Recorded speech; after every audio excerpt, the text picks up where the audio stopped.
Formula One is exploding right now.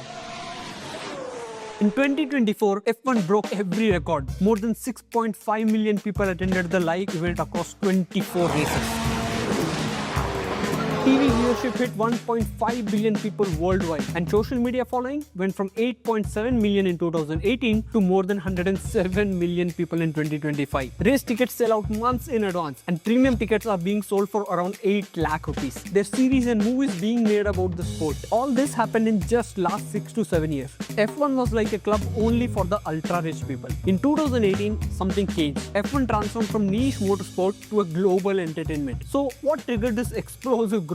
How did a struggling sport become a billion-dollar global empire? And one very important question: why does India not host any F1 races?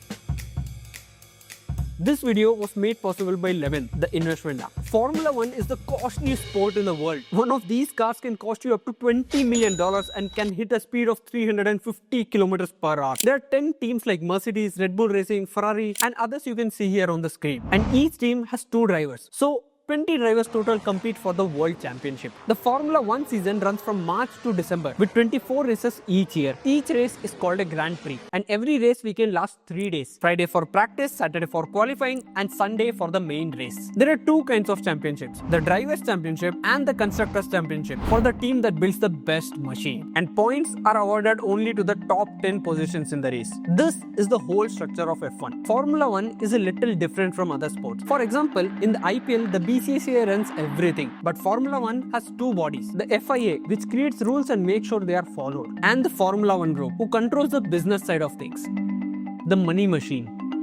Formula One made $3.6 billion last year, and this money came from 4 main sources. First is the race hosting fees. Venues pay huge fees to Formula One to host races. Abu Dhabi paid around $55 million, and Singapore paid around $35 million to host the race last year. But why do cities pay so much to host these races? On top of that, they also have to spend on building circuits, infrastructure, logistics, and security as well. A single F1 race weekend brings lakhs of people to these cities. More than 2.5 lakh people attended the Singapore GP, and 4 lakh attended the Las Vegas GP. During this time, hotels sell out, flights and restaurants see record demand, and the whole city gets an economic boost. The second source of revenue is broadcasting rights. TV networks and streaming platforms like Sky Sports and ESPN pay around $800 to $900 million every year for broadcasting these races on TV. This makes around 30% of Formula One's revenue. Third is the sponsorship. When you watch a race, you'll see logos of Rolex, Heineken, Pirelli, and other companies everywhere. These companies pay $50 to $100 million annually for title sponsorship. Regional or second-tier sponsors pay $20 to $50 million for official category partnership. But sponsorship are split.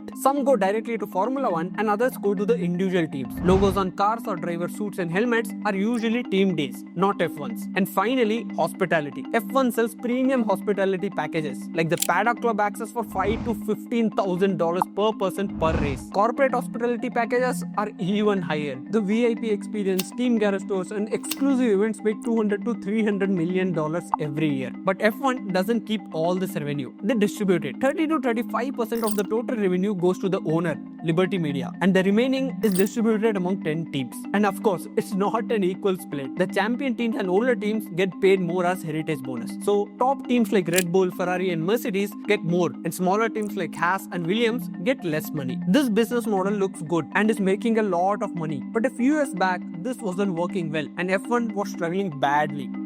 The transformation.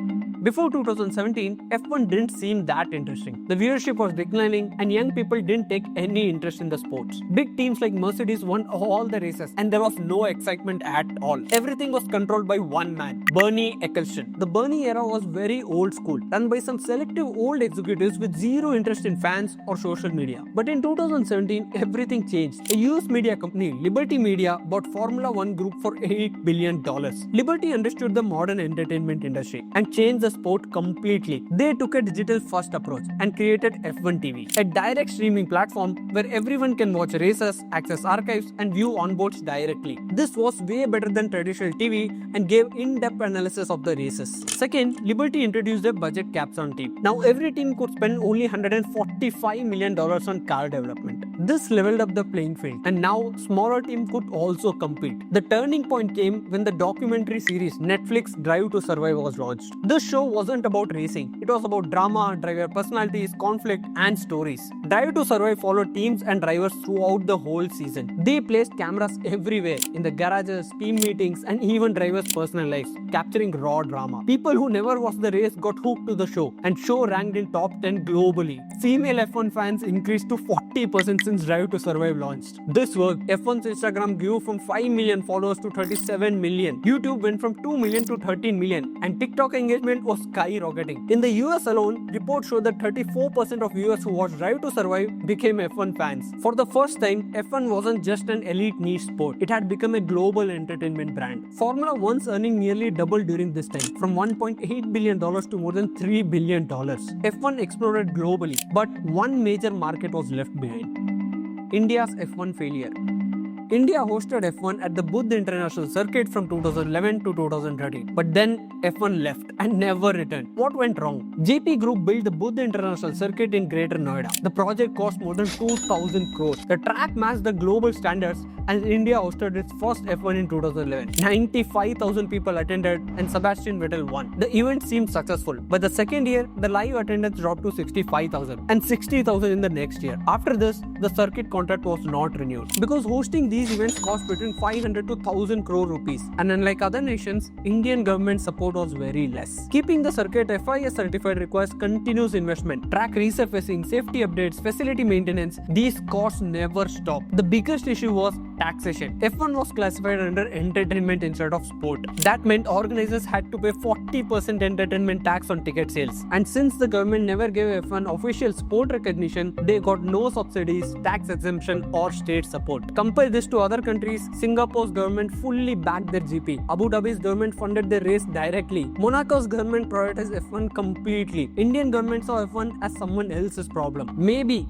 someday F1 might return to India if government attitude changes and motorsport culture develops. But for now, India is on the sidelines. What do you think? Should India pursue F1's return? Let us know in the comments below. If you like the video, make sure to hit the like button and subscribe to Case in Point for more such content. I'll see you in the next one. Bye bye.